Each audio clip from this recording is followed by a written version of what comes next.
Welcome to From the Desk with Jada Montemorano, the podcast where we explore the intersection of technology, talent, and transforming in the world of HR. I'm your host, Jada, and every week I'll be sitting down with innovators, leaders, and experts who are shaping the future of human resources through technology. We're going to discuss trends, hot topics, and dive into the tools and strategies that are helping organizations attract, retain, and support their most valuable asset, their people. But it doesn't stop there. We also give you tips and advice if you're a job seeker out there. So grab your coffee, hit play, and let's get into it.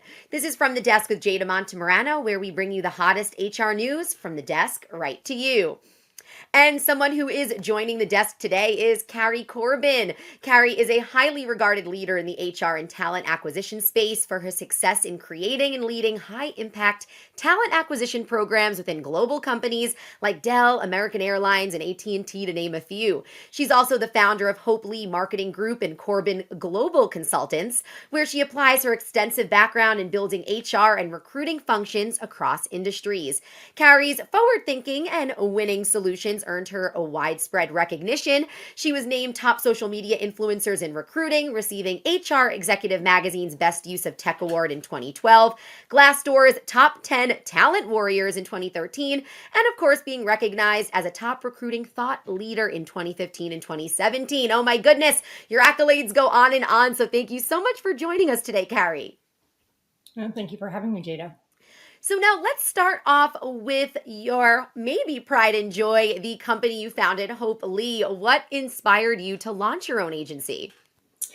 Aside from being middle-aged and not wanting to be told what to do anymore. I love that. Now, when I started in the kind of recruitment, marketing, and employer brand space was, 2000, late 2000s, or 2007, 8, 9 timeframe. Employer brand was still just a baby idea and wasn't really a concept or an industry.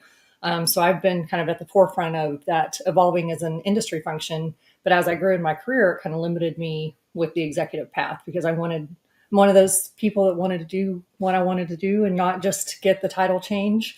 But I've also someone who has a lot of opinions and thoughts about how we do the work. And I've been on the client side for so long. I've worked with a lot of different agencies. I'm very pro agency. And as I've been speaking in this space for a long time, I come across a lot of other practitioners that don't work with agencies because they tend to think about recruiting like headhunter type agencies. They don't always think about the recruitment, marketing, advertising agency side of the house. And so it's something I've been very passionate about, of just helping drive strategy. And one of my good friends in the industry was leaving her agency. And so the two of us together, it's Amanda Thompson Buffington. So she was previously with Baird Advertising. And she had the agency background. I had the client background. So the two of us together thought we would kind of come in and do it our way. Amazing. And can you talk a little bit about the agency side of things and the marketing side of things in the HR world? I feel like it's a conversation that not many people know of or hear about. Yeah, it's the easiest way to describe what we do is we're a full service advertising agency, but our clients are HR. And instead of helping drive sales and marketing for product and consumer advertising, we're helping sell the jobs and the culture. Right. So it is very niche, but for all intents and purposes, it still models the same thing that a traditional advertising agency would. It's just a little bit of a mindset shift on, the client, who the client and the end. So you help make the companies look better to future employees. Yeah, we do. A large part of what we do is just helping with the media buying and driving and building the strategy. HR doesn't get the budget that marketing does, right? So they've got to take a small amount of money and drive this huge amount of impact. And sadly, a lot of companies say our employees are our greatest asset, but they don't necessarily put the money behind that, right? So helping companies be able to figure out how to really stretch that dollar across all of the different media channels, how they tell the story, how they show up, and how they build their identity as a place to work from an employer brand perspective is really the core of what we do. Now let's kind of dig into that a little bit. So obviously we mentioned earlier that you worked for larger companies, larger corporations. So how, firstly, does it working for that? Maybe they do have a little bit of a bigger budget than a smaller company, or as you said, the HR world doesn't get as big of a budget as the marketing department does. So, how is it working for those bigger corporations in marketing them for future employers? You know, that I'll when I was at Dell, give you an example. When I was at Dell, I actually, one of the first things I did, and one of the things we advise our clients on that sit in the HR side, is to build that internal relationship with their marketing team, right? So if you can leverage other money that's already being spent, right, on advertising, and maybe ride the coattails a little bit. So, or get marketing to just help you build the business case, right, to help marketing fund what you need to do, because there's a dual benefit, right, to both sides actually benefit from it. But in having that conversation, we were actually talking about hiring in Japan, and I was talking about partnering with some of the campaigns that marketing was doing in campaigns. She's like, "Yeah, we've got a $6 million budget for that one campaign, and if you've got 2 million that you can just tack onto that, great." Like 2 million was my entire budget. Like so even in the larger, I mean, we were a global tech brand and hiring in over 70 countries, and that was my budget, right? So it was just even those large, big global organizations still have that same challenge. So it's just a matter of really helping them hone in and refine and optimize their strategy. And then in that case, is there more challenges with smaller companies? Is there more benefits, maybe because they have more of that smaller homey feel that maybe would be easier to market? What are some of those challenges there or differences? Some of the smaller companies have a little bit more of a cohesive budget across channels, right? And so you're not so siloed the way some of the bigger companies are. But there definitely is a minimum threshold for where it's worth our time and their time to be able to do it, to be able to effectively support clients, right? So generally, like, we're partnering with companies they're going to be spending about at least a minimum of about $50,000 to $100,000 a year on advertising. But there's other clients that aren't spending that, but they bring us in to come help build just out their recruitment messaging strategy, or their social recruiting strategy, or their brand identity, and so we can come in and actually still be that consultative and strategic arm, where, completely separate from the media buying piece. It really just, a large part of our approach is looking at the talent attraction ecosystem and where clients need the most support. And so that we're not trying to sell a thing in a box, we're trying to to help them craft the right strategy to help them show up and get in front of the right talent. I think a lot of people, maybe the general public, think of marketing for a company as, okay, you're promoting the business, right?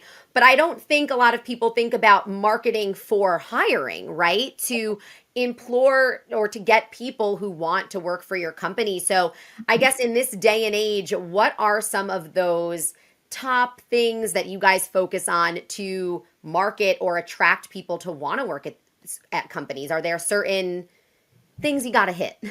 Yeah, and that's actually a really good question. One of the things that I speak a lot about is, it's not enough to be a great place to work. You have to be known as a great place to work, right? And for those that are old, those of us who are old enough to have seen the movie Field of Dreams, right? You can't just build it and they will come. You actually have to go, people will build a new career site, or they'll build a brand and EVP, but they don't do anything to advertise or activate it. And it's kind of like you're speaking into a void, right? You've got to be targeted and precise with how you want to get in front of people, and then making sure that you're telling the right story in front of the right people. There's a lot of companies want to try to be an employer of choice to everybody, and that's not possible. When I was at one company in particular, we did the exercise of going through all of the work for our, uncovering what our employer brand identity was. And we pulled up a big word cloud on just kind of what our culture feedback was. And the biggest word about our culture was caffeinated, because we had free coffee and soda in every hall, and people, this was a it was a high productivity environment, right? And there wasn't a whole lot of stopping and celebrating success. Like, they had a lot, it's high expectation, and that was just, it gave a little bit of levity to it, but it also helped us have the conversation that we're not going to appeal to everybody. We're not going to change our culture. We need to tell the story that gets us in front of the right people that are going to fit in that environment and be successful in how we work. This is And so interesting to me. Because I haven't thought of this either. So can you give us an example? It could be one you make up or one you used in the past of a marketing strategy that you've done that maybe use the word caffeinated. How did you use that into marketing talent?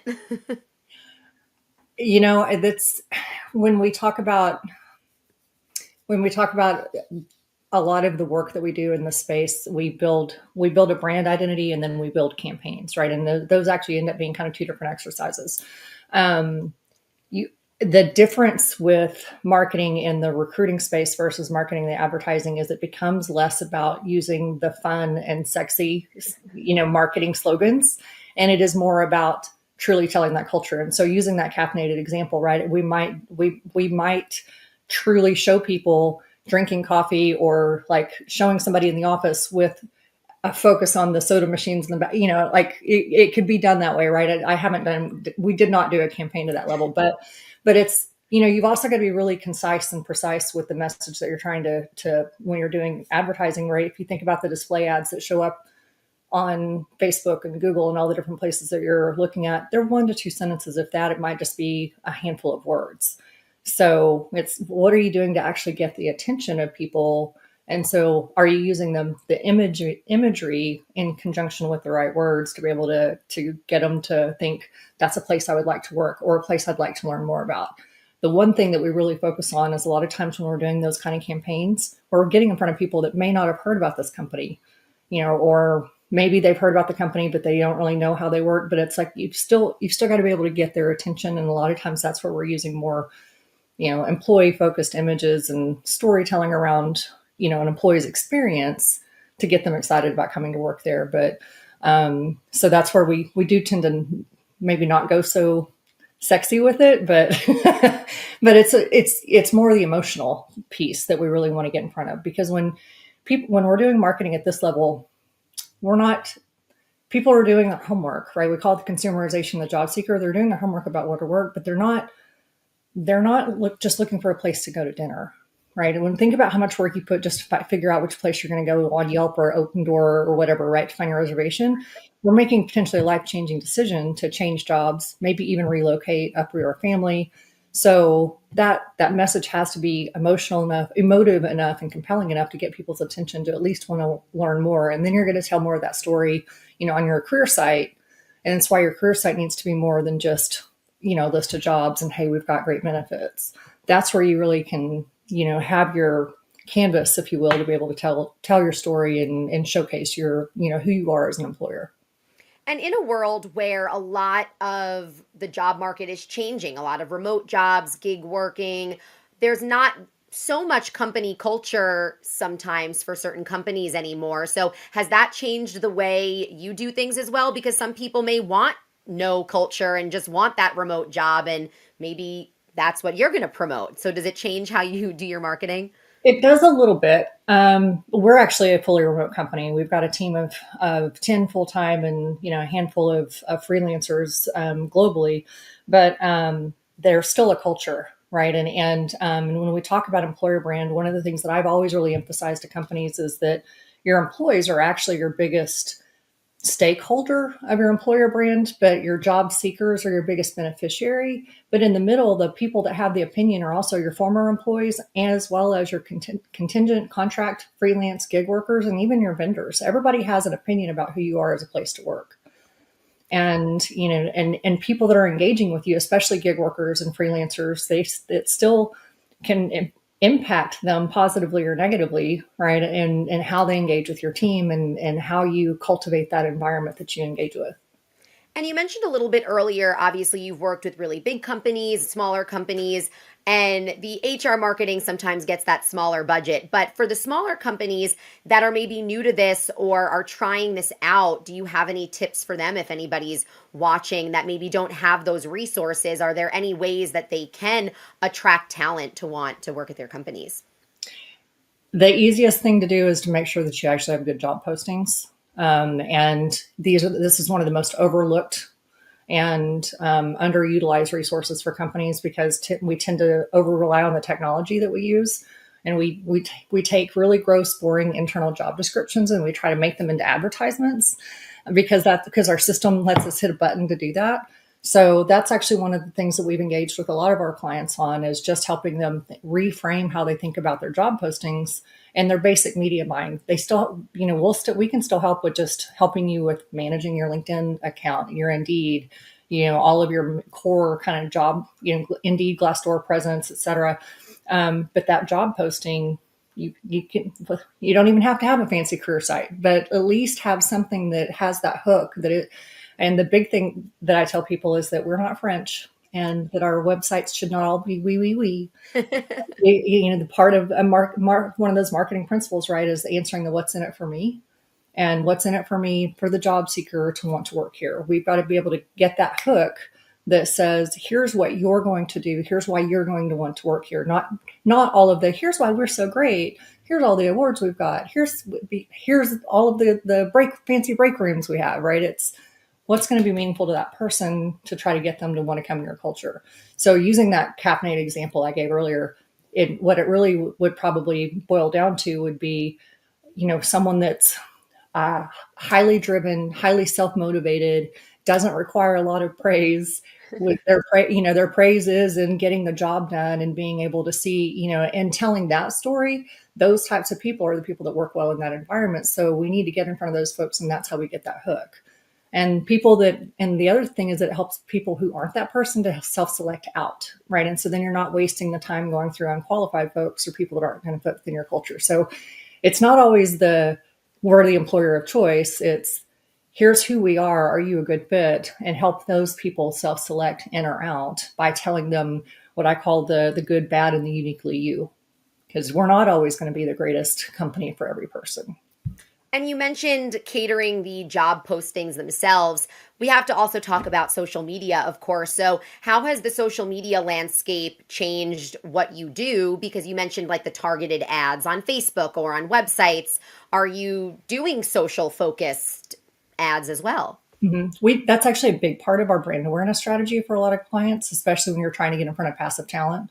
And trying to drive that brand awareness so people that aren't actively looking for you, but they're still going to get served up that content, right? So I go look for something. It works the same way as like when I go shopping right online, and I looked at something, or I even thought something in my head, right? I hate that. Suddenly the ads are following me around online. Same thing happens from a job seeker perspective, because it kind of starts to look at people who are like you start to get served up like content.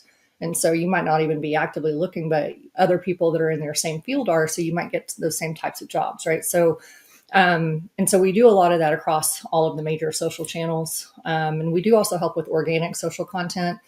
That landscape has definitely changed over the last 15 years. And that's where it is really important to have a really strong partnership with marketing and layering in those employee advocacy type stories, because those still help with your company brand, right? Most people have heard about the legacy of Southwest, and Container Store, and now Costco, and companies that treat their employees well and they have good employee stories helps actually drive positive sentiment with the consumer and can actually impact sales. So if you can build those good internal relationships and that partnership, then it's actually a lot less effort for someone sitting in HR to have to build out a full entire content strategy, but to maybe partner with someone to provide snippets of content and help still tell their story. But otherwise, the bigger brands, a lot of times are going to have their own employee focused channels.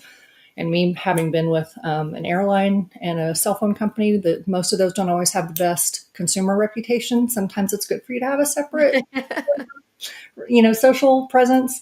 And in those cases, you do still have to build out a content strategy and pillars and messaging and, have all of those elements into how you're going to show up on, across social and across all of your platforms. But yes, all of that.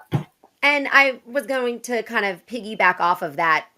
Just social media in general, a company's social media presence, whether they're trying to or not, I'm assuming does impact people applying for jobs or not, even though the person running the social team just could be Jada running the Instagram, right? But if a job seeker looks at that Instagram and doesn't love it, that may. So I feel like it's very fluid with it, right? It is. And kind of that to my last point, right? When I was at American Airlines, one of my funny stories was like, we opted to not build out our separate employer one. And we partnered with our internal social team. And so we really started doing these feel good employee stories. They have people that have been working there for 50 years. They have a flight attendant, Betty, who was 86 years old and had been flying for, 60 years. And so there's great stories that we could tell. And then the comments though would be so negative. It's like, oh my God, you lost you lost my luggage, you lost my grandma, you lost my whatever. It was like, it didn't matter what we said. It was still never going to be a positive experience. But conversely, yeah, even the smaller companies, what you put out there as your image is still going to impact people's perception. You've still got to manage the optics of who you are as an employer, even when you're thinking through just that product and business lens.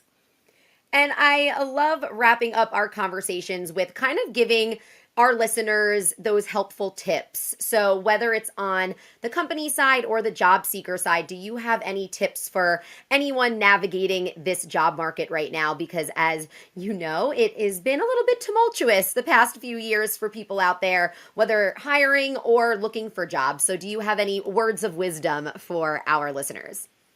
I will give a job seeker tip just because there's so many people in our space that I still have given this feedback to is it's still easiest to find a job through who you know. But one of the easiest ways to do that is to check your LinkedIn connections and find out if people know if any.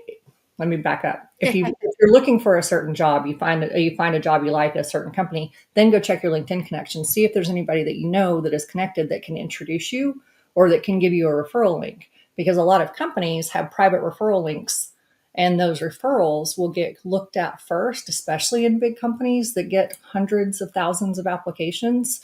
So one of the ways to make it easier to ensure that you even get looked at, that your application even gets opened, is to make sure that it comes in through somebody that you know.